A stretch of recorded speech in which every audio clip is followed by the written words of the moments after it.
केंद्र सरकार द्वारा सुप्रीम कोर्ट में हल्फनामा दाखिल कर समलैंगिक विवाह को कानूनी मान्यता देने का विरोध करते ही एक बार फिर यह मुद्दा खबरों की खबर में है। समान लिंग वालों के विवाह और उनके एक साथ रहने को लेकर पहले भी लोगों का विरोध और समर्थन सामने आता रहा है। ऐसे में सवाल उठता है कि हिंदू धर्म स्त्री और पुरुष के विवाह को एक पवित्र संस्कार माना गया है, उसमें समलैंगिक विवाह को लेकर क्या धारणाएं हैं।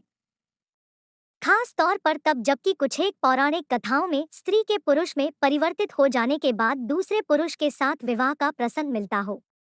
आइए सनातन परंपरा में समलैंगिक विवाह को लेकर क्या मान्यता है, इसे विस्तार से जानते हैं। लोक मान्यताओं के अनुसार हिंदू धर्म में भगवान विष्णु और भगवान शिव के स्त्री रूप के मिलन से भगवान अयप्पा का जन्म हुआ था।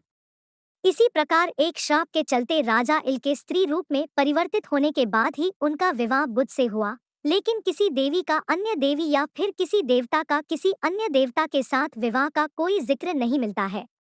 काशी विद्वत परिषद के महामंत्री रामनारायण द्विवेदी के अनुसार हिंदू धर्म के किसी भी पवित्र ग्रंथ में समलैंगिक विवाह को स्वीकृति प्रदान नहीं की गई है।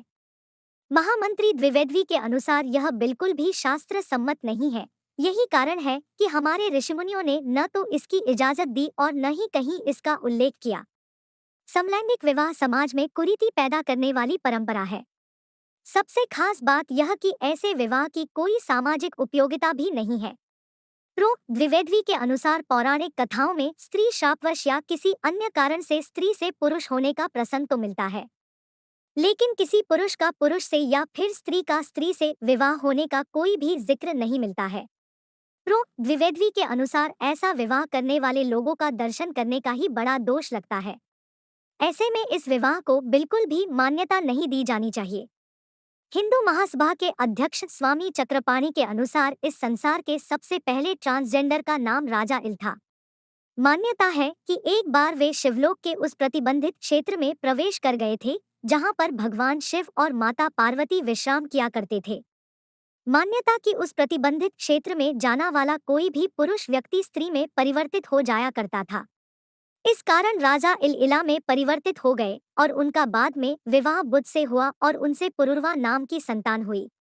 जब पुरुरवा बड़े हुए तो उन्होंने अपनी मां के दुखी होने पर उसका कारण पूछा।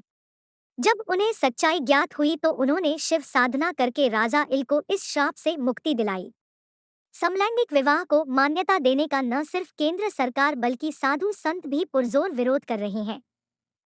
स्वामी चक्रपाणी के अनुसार पुरातन काल में ऐसी घटनाएं परिस्थितिजन्य हुई है और उसमें भी स्त्री और पुरुष का ही विवाह हुआ है, न कि पुरुष और पुरुष का या फिर स्त्री और स्त्री का।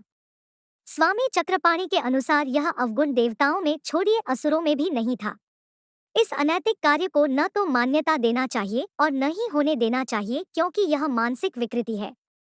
ऐसे में किसी भी व्यक्ति की मानसिक समस्या को भूलकर भी सामाजिक समस्या में नहीं बदलने देना चाहिए। साथ ही साथ इसे प्रचारित और प्रसारित करने वालों पर भी सख्ती करनी चाहिए।